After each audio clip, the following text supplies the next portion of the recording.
ഈ ഒരു സംഭവം നിങ്ങൾ ആരെയും കണ്ടിട്ടുണ്ടോ? ഇതാണ് ഗുജിയ മേക്കർ. ഞാൻ ഇതുവരെ യൂസ് ചെയ്ത് നോക്കിയിട്ടില്ല കേട്ടോ.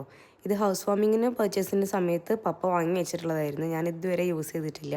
അപ്പോൾ ഇന്ന് ഏതായാലും അത് വെച്ചിട്ട് നമ്മൾ കൊഴുക്കട്ട അല്ലെങ്കിൽ പൂവട അത് ഉണ്ടാക്കിയെടുക്കാമെന്ന് വിചാരിച്ചു. അതിന് വേണ്ടിയിട്ട് അരിപ്പൊടിയിൽ ആവശ്യത്തിന് ഉപ്പിട്ടതിന് ശേഷം നല്ല തിളച്ച വെള്ളം വെച്ചിട്ട് നന്നായിട്ട് കുഴച്ചെടുക്കുകയാണ്. ചെറിയ ചൂടോടെ വേണം കുഴച്ചെടുക്കാൻ. അവസാനം കുറച്ച് വെളിച്ചെണ്ണ കൂടി വെച്ചിട്ട് ഫൈനലായിട്ടൊന്ന് കുഴച്ചതിന് ശേഷം ബോൾസ് ആക്കിയിട്ട് ഉരുട്ടിയെടുക്കാൻ പോവാണ്. ഇനി ഇതിലേക്ക് വേണ്ടിയിട്ടുള്ള ഫില്ലിങ് റെഡിയാക്കി എടുക്കണം കേട്ടോ.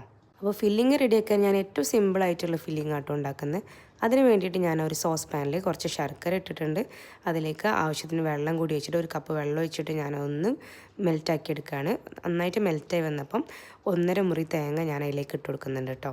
ഇനി ഈ തേങ്ങ ശർക്കര കിടന്നൊന്ന് വെന്ത് വരട്ടെ. വെന്ത് 1 ടീസ്പൂൺ കറാമ്പട്ട പൊടിച്ചതും 1 സ്പൂൺ നെയ്യും വേണമെങ്കിൽ ചെറിയ ജീരകം ചേർക്കാൻ, ഞാൻ ചേർത്തിട്ടില്ല. നന്നായിട്ട് വരട്ടിയെടുക്കുക. എൻ്റേത് കുറച്ച് ഓവർ വരണ്ട് നല്ല കടിച്ചാപ്പറിച്ചിൻ്റെ രൂപത്തിലായിട്ടുണ്ട്. അത്രക്ക് വേണം. ഇനി ഇതായി ഗുജിയ മേക്കറിൽ വെച്ചിട്ട് പ്രസ് ചെയ്തെടുക്കാൻ പോകാട്ടോ. അപ്പോൾ ഇത് അരിപ്പൊടി ആയതുകൊണ്ട് ഇതിങ്ങനെ മൂട് പൊട്ടി പോകുന്നുണ്ട്. എനിക്കതിൽ റെഡി ആയില്ല. പിന്നെ ഞാൻ ഇതിങ്ങനെ കൈ വെച്ചിട്ട് ഉരുട്ടിയെടുക്കുക കേട്ടോ ചെയ്തത്. മൈദപ്പൊടി വെച്ച് ചെയ്യുകയാണെങ്കിൽ കറക്റ്റായിട്ട് കിട്ടും പോലെ. അപ്പോൾ ഇനി അങ്ങനെ ചെയ്ത് നോക്കണം. ഏതായാലും കൊഴുക്കട്ടൊക്കെ ആവിയിൽ വേവിച്ചെടുത്ത് അടിപൊളി ടേസ്റ്റ് ആയിരുന്നു കേട്ടോ.